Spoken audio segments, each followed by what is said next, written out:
В Международном университете гуманитарных наук и развития в Ашхабаде состоялась церемония открытия Международной математической олимпиады ОМОС-2025. Мероприятие проводится с целью выявления и поддержки талантливых студентов, развития международного академического сотрудничества и популяризации точных наук. Это уже третий год, как Туркменистан принимает данное мероприятие. В этом году олимпиада собрала более 500 участников из разных стран – России, Узбекистана, Польши, Румынии, Индонезии, Ирана. А в числе стран, принимающих участие впервые, значатся Объединенные Арабские Эмираты, Индия и Таджикистан.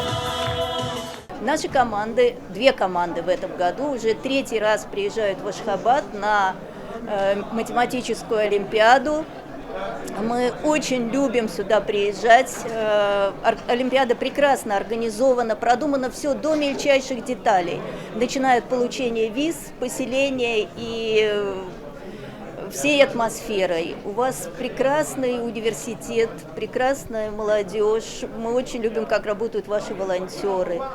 Ну и мы надеемся, что вот математическая олимпиада, она будет способствовать дружбе между народами, контактам между студентами и даст им, в общем-то, дальнейший толчок для развития, для творчества, для совместной дальнейшей деятельности. Я желаю всем участникам олимпиады удачи и пусть победит сильнейший.